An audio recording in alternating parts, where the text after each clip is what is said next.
Afficher la facture par intervalle de date. Dans la logique du DEMI, la facture se crée automatiquement par visite médicale.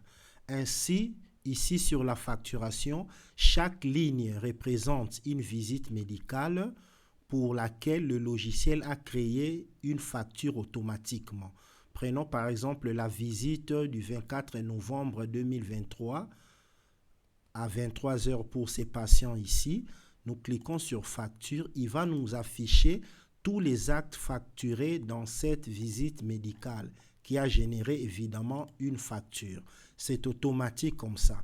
Quand le même patient est revenu un autre jour, le logiciel, en créant déjà, quand on a créé une visite médicale, il crée déjà un espace de facture. On peut voir tous les actes qu'on a posés dans cette visite médicale. Donc, la date que vous voyez à gauche ici, c'est la date de la création de la visite médicale.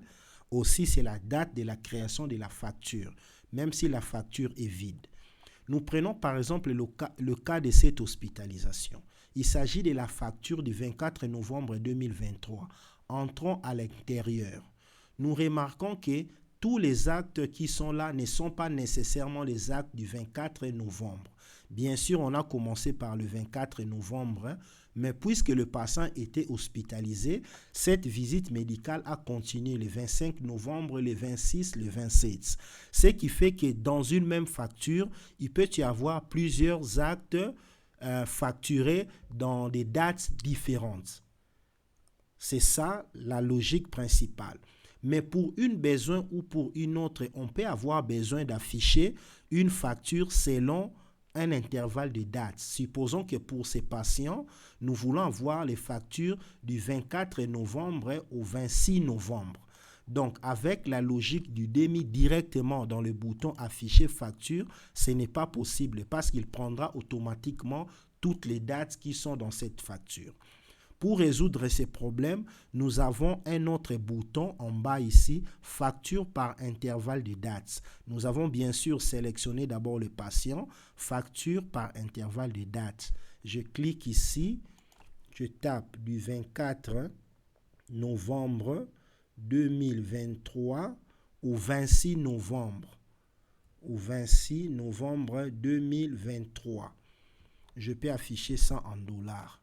Ici, nous voyons que nous n'avons que les actes facturés dans cet intervalle de date du 24 au 26.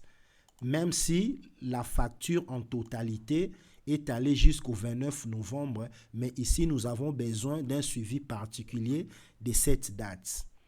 C'est de cette manière que nous pouvons imprimer la facture par intervalle de dates. Nous pouvons aussi appliquer le même principe pour n'importe quelle visite médicale. C'est-à-dire, ça peut prendre aussi plusieurs visites médicales. Je prends par exemple, le premier arrivé de patient, c'était le 1er août 2021. Je peux cliquer ici, facture par intervalle de date. Je mets du 1er, je peux mettre 1er juillet. Même si juillet est vide, il ne va rien mettre au niveau de juillet. Il va commencer par septembre. Je choisis n'importe quel intervalle de date de 2021 au 1er janvier 2023. Là, dans ces cas, le logiciel va chercher ces dates dans toutes les visites médicales. Il va trouver quels sont les actes qui ont été facturés dans cet intervalle de temps. Il va nous les afficher. Cliquons ici. Donc, nous avons ça comme résultat.